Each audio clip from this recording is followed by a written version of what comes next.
발표 시작하도록 하겠습니다. 이번 주에 제가 발표할 논문은 작년 ICCV 2019에 학습되었던 Saying What Again Cannot Generate라는 논문입니다. 논문 제목에서부터 알 수 있다시피 괜히 생성하는 이미지가 실제 이미지와 살짝 다른 경우를 많이 볼 수 있는데 그러한 경향성을 조금 더 디테일하게 들여다본 논문입니다. 오른쪽 아래 링크에 들어가면 프로젝트 페이지가 있어서 더 자세한 내용을 보실 수 있습니다. 우선 다들 아시다시피 겐에서 모드 콜랩스 프로블럼은 매우 시리어스한 문제입니다. 간단히 정리해보자면 학습이 특정 분포에 쏠려서 예를 들어 특정 클래스의 아웃풋을 만들어내거나 혹은 여러 다른 종류의 레이턴트 벡터를 넣어도 동일한 아웃풋이 나오는 그러한 문제로 이러한 모드 컬랩스라는 문제 때문에 겐을 학습시키기 어렵다라는 치명적인 결함이 있었습니다. 이러한 문제를 조금 더 자세히 분석해보고자 이 논문을 시도를 해보았는데요. 일단 이 그림을 보시면 다들 알 수 있다시피 위의 그림은 뭔가 가짜같이 부자연스럽고 아래 그림은 되게 자연스러워서 일상생활에서 흔히 볼 수 있는 실제 이미지입니다. 이러한 가짜 이미지와 실제 이미지를 딥러닝 연구자들이 비교하기 위해서 여러 가지 척도를 사용해 왔는데 그중 대표적으로 요즘 흔히 사용되는 것이 인셉션 네트워크를 이용한 FID입니다. FID를 간략히 말씀드리면 이 두 가지 이미지를 각각 동일하게 프리트레인된 인셉션 네트워크에 통과시킨 후 나오는 피처맵을 얻고 이 두 가지 피처맵 사이의 디스트리뷰션을 통계적으로 비교하는 그러한 디스턴스입니다. 하지만 이런 디스턴스를 이용하여 이 두 가지 이미지가 얼마나 거리가 있는지를 알 수 있지만 이 제너레이터가 어떠한 부분에서 아직 부족하고 또 싱글 이미지 안에서 어떤 거를 잘 못하는지에 대한 분석은 불가능합니다. 그래서 이 논문에서는 이 겐이 생성해내는 이미지들에 대해서 분포가 정말 어떤 분포가 미싱되어서 부자연스러운지 그리고 전체 이미지를 본 게 아니라 각 싱글 이미지 안에서 누락된 정보는 어떤 것인지에 포커싱을 맞춰서 논문을 설명하기 하였습니다. 일단 첫 번째로 디스트리뷰션을 한번 보면 실제 이미지가 있을 때 이 리얼 이미지에서 시멘틱 세그멘테이션을 돌리면 이 픽셀 와이즈로 이 이미지 내에 있는 픽셀 와이즈 클래스의 분포를 알 수 있게 됩니다. 그래서 데이터셋 전체에 있는 리얼 이미지에 대해서 세그멘테이션을 하고 여기서 얻어낸 픽셀 와이즈 클래스를 분포로 나타내 보면 오른쪽 그림과 같이 X축이 클래스일 때 각 클래스별로 그 픽셀의 분포를 히스토그램으로 확인할 수 있고 이한 리얼 이미지에서 얻어낸 것을 파란색 막대로 나타내 보았습니다. 그런 다음에 이러한 리얼 이미지가 아니라 괜히 생성한 가짜 이미지를 동일한 방법으로 세그멘테이션을 하고 거기서 얻어낸 픽셀 와이즈 클래스의 분포를 동일한 히스토그램 위에다가 나타내 보니까 빨간색 선처럼 분포가 확인되었습니다. 그런데 여기서 보시면 알 수 있듯이 몇몇 클래스에 대한 그 제너레이션된 이미지의 클래스 분포가 실제에 비해서 다소 떨어지는 경향을 볼 수 있고 이 두 가지의 차이 값인 델타를 이 아래 그래프에 나타내 보니까 그 차이를 조금 더 확연히 볼 수 있습니다. 예를 들어서 이 펄슨 같은 경우에는 이 델타를 제너레이션에서 트레인을 뺀 거라 음수로 갈수록 실제 이미지에서는 많지만 잘 생성하지 못한 클래스에 해당하는데 이 펄슨 클래스 같은 경우에는 실제 이미지에는 꽤 많이 속해 있지만 괜히 잘 생성해내지 못하는 클래스라는 것을 확인할 수 있습니다. 그래서 이런 식으로 세그멘테이션을 이용해서 각 클래스별 분포를 바탕으로 일단 괜히 어떤 클래스는 잘 생성하지 못하더라라는 경향성을 확인할 수 있습니다.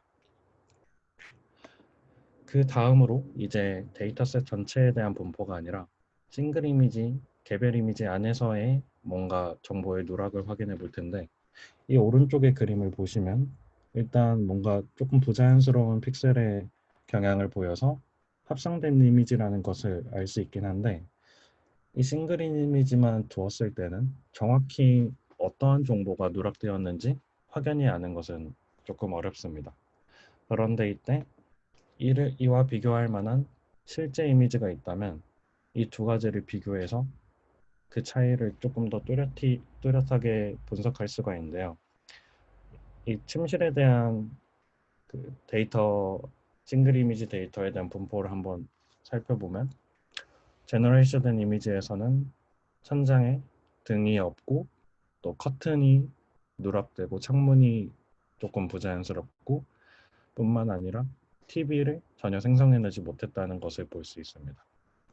그래서 여기서 알 수 있듯이 실제 이미지와 생성된 이미지의 페어가 있다면 이 제너레이터가 뭘 잘 못하는지에 대한 분석이 조금 더 확연하게 가능한데, 그래서 이 방법을 착안하여서 분석을 진행하기 위해서 이 논문에서는 레이어 와이즈로 제너레이터를 인버트하는 과정을 소개합니다.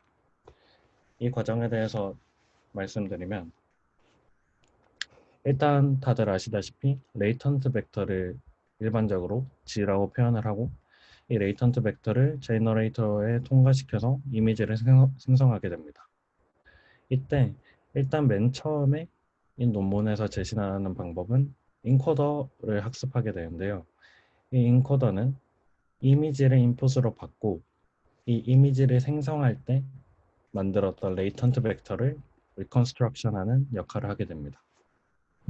그래서 이 인코더는 각 이미지에 대한 레이턴트 벡터를 잘 매핑시켜주는 그러한 역할을 하게 되고요. 여기서 얻은 인코더를 실제로 리컨스트럭션에서 걔네를 이용해서 제너레이션 하고자 하는 리얼 이미지 타겟을 정하고, 이 타겟을 인코더에 통과시키게 되면 이 레이턴트 벡터를 이니셜라이제이션 할 수 있게 됩니다. 이 레이턴트 벡터를 제너레이터에 통과시키게 되면 타겟으로 하는 리얼 이미지랑 완벽하게 일치하진 않지만 일단 어느 정도 이니셜라이제이션 된 결과를 확인할 수 있습니다. 그럼 이 초기화된 레이턴트 벡터를 가지고 할 수 있는 다음 과정은 이 제너레이터를 이제 레이어 와이즈로 하나씩 학습을 해 나감으로써 타겟으로 하는 리얼 이미지랑 이 레이턴트 벡터에서 출발하여서 리컨스트럭션한 그 합성된 이미지가 최대한 비슷해지도록 이 옵티마이즈를 제너레이터에 대해서 진행하게 됩니다. 다시 처음부터 정리를 해보면, 이미지로부터 레이턴트 벡터를 잘 만들어주는 인코더를 학습을 하고, 그 다음에 리컨스트럭션 하고자 하는 리얼 이미지를 인코더에 통과시켜서 레이턴트 벡터를 이니셜라이제이션 해줍니다. 그 다음에는 이니셜라이제이션 된 레이턴트 벡터를 고정시킨 다음에 이 제너레이터로 하여금 실제 이미지와 가장 유사하게 제너레이션 할 수 있도록 그 로스를 통과시켜서 이 부분을 옵티마이즈 해주게 됩니다. 이렇게 해줌으로써 이 논문에서 하고자 했던 것은 실제 이미지와 가장 유사하게 제너레이터로 하여금 다시 리컨스트럭션 하게 하는 거였고, 이렇게 하게 되면 가장 이상적인 결과는 여기서 리컨스트럭션 된 이미지가 실제 타겟 이미지와 100% 동일한 결과가 나오는 것입니다. 그래서 결과를 조금 살펴보면, 일단 동일한 프레임워크를 가지고 여기서 타겟으로 하는 X에다가 실제 리얼월드 이미지가 아니라 괜히 제너레이션한 이미지를 넣어주니까 앞선 인버트 하는 과정으로 생성된 리컨스트럭션 결과가 두 개가 완벽하게 일치하는 그러한 경향성을 보여줬습니다.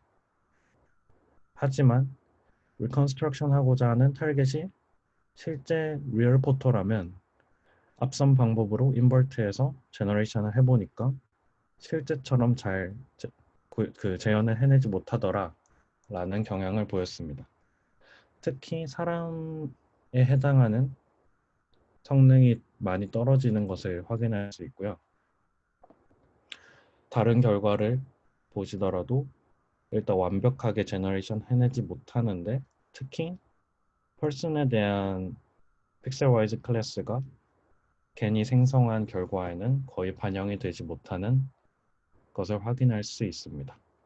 그래서 앞서 살펴보았던 디스트리뷰션 상에서 펄슨에 대한 클래스 분포가 제너레이션에서 다소 떨어지는 것을 확인할 수 있었는데, 이러한 개별 이미지에서도 비슷한 경향을 확인할 수 있었고, 조금 더 일반화하여 생각해 보면 걔는 특정 클래스를 잘 제너레이션 하지 못하더라 라는 결론에 도달할 수 있습니다. 이러한 경향성에 대해서 그 논문의 저자들은 치즈 하이포세시스라는 가정을 만들어서 설명을 하였는데요. 여기서 오리지널 이미지가 들어왔을 때 우리가 생성해내고자 하는 이 실제 이미지는 괜히 생성할 수 있는 분포에서, 이 치즈를 생각하시면 이런 비어있는 공간이 있는데, 이 비어있는 공간 상에 존재하기 때문에 아무리 제너레이터를 냅두고 레이턴트 벡터를 잘 찾거나 그런 식으로 진행을 하여도 결국에는 이 빈 공간 안은 도달할 수 없기 때문에 애초에 완벽하게 제너레이션 하는 것은 불가능하다라고 얘기를 하고, 이를 해결하기 위해서는 이 치즈 자체를 조금 잘 변형을 시켜야지 오리지널 이미지와 동일하게 리컨스트럭션을 할 수 있다라고 얘기를 하고 있습니다. 그래서 이 논문에서는 지금 설명드린 내용이 담겨 있진 않았는데, 제가 작년에 ICCV에서 발표를 들었을 때 슬라이드에 있었던 내용을 설명해 드리도록 하겠습니다. 리얼 이미지가 있을 때 이 이미지에서 그 옵티마이즈된 벡터를 제너레이터에 통과시켜서 만들어낸 리컨스트럭션 이미지는 오른쪽 그림과 같았습니다. 이 리얼 이미지랑 제너레이션 된, 리컨스트럭션 된 이미지를 비교해 보면 마찬가지로 천장에 등이 없고, 자세히 살펴보면 여기에 뭐 선반이 누락되어 있고, 조금 그 리얼 이미지에 비해서 차이가 많이 보이는 경향을 확인할 수 있습니다. 그런데 논문의 저자들은 이러한 제너레이터는 아까처럼 구멍이 뚫린 치즈라고 얘기를 하였고, 이 치즈를 잘 변형해주기 위해서 레귤러라이저를 추가를 해서 이 세타라는 텀을 추가한 다음에 이 세타에 대해서 그 정교화를 진행을 해주니까 그 치즈가 잘 변형이 돼서 그 목표에 도달할 수 있듯이 리얼 이미지를 조금 더 잘 리컨스트럭션 할 수 있었다라고 얘기를 하였습니다. 그리고 사실 그 Seeing What Again Cannot Generate는 여기까지고, 제가 이 논문을 읽다가 최근에 읽었던 CBPR 올해 열렸던 2020에 억셉되었던 논문과 뭔가 비슷한 경향을 얘기하는 논문이 있어서 이 논문도 같이 간략하게 소개드리도록 하겠습니다. 제목은 CNN Generated Images are surprisingly easy to spot for now라는 논문입니다. 이 논문은 CNN이 생성한 이미지들은 실제 리얼월드의 이미지와 생각보다 쉽게 구별될 수 있더라 라는 얘기를 하고 있고, 그 내용에 대해서 한번 간략히 말씀드리면, 이 논문에서 사용한 가장 큰 메소드는 이 맨 왼쪽에 있는 프로겐으로 이용해서 생성된 합성된 이미지와 프로겐의 학습에 사용된 트레인 데이터셋, 이 두 가지를 두고 이게 합성된 건지 혹은 리얼 이미지인지 구분하는 디스크리미네이터를 일단 학습을 해두었습니다.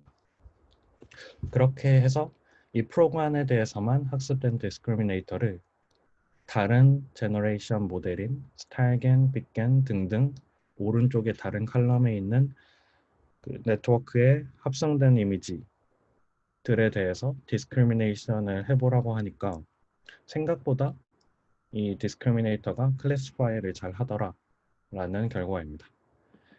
이 그래프를 통해서 보면 학습에 사용된 프로간에 대해서는 그 average precision이 100%에 달할 만큼 쉽게 discrimination을 할 수 있었는데 이 discriminator를 그대로 freezing을 해놓고 다른 겐에 대해서도 실험을 해보니까 이 논문에서 뭐 여기서 노란색이랑 파란색은 이 파란색은 논문에서 제안한 방법을 사용했더니 더 잘 디스크리미네이터를 학습할 할 수 있었다라는 것인데 일단 경향만 보면 다른 겐에 대해서도 프로간에 대해서 학습된 디스크리미네이터가 매우 준수한 성능을 보이는 것을 확인할 수 있습니다. 그래서 일단 결론부터 말씀드리면 CNN이 생성한 이미지는 뭔가 커먼한 결함이 있다. 그러니까 어떤 겐 모델이든지에 상관없이 각 모델들이 뭔가 공유하고 있는 공통된 결함이 있다고 얘기하고 이러한 결함은 간단한 클래시파이어에 의해서 발견될 수 있다라는 것을 보여주고 있습니다. 그리고 또 흥미로웠던 것은 이 프리퀀시 분석을 이용해서 각 데이터셋의 그 하이 패스 필터 이미지를 분석을 했던 건데 여기서 보시면 알 수 있듯이 아래쪽에 있는 리얼 이미지 같은 경우에는 노이즈가 뭔가 없는 깔끔한 프리퀀시를 보여주고 있지만 합성된 이미지들은 뭔가 직선을 더 보이거나 점들이 많이 보이는 그러한 것을 보여주고 이러한 패턴들이 결국엔 커먼 아티팩트다라고 얘기하고 있습니다. 그래서 제 발표는 여기까지이고 오늘 발표드린 내용들은 괜히 뭔가 잘 작동하고 있긴 하지만 다들 아시겠지만 아직 여러 가지 결함들이 있고 그 결함들을 해결하기 위해서 필요한 인사이트를 제공해준 논문이어서 발표하게 되었습니다. 질문 있으시면 해주시면 감사하겠습니다.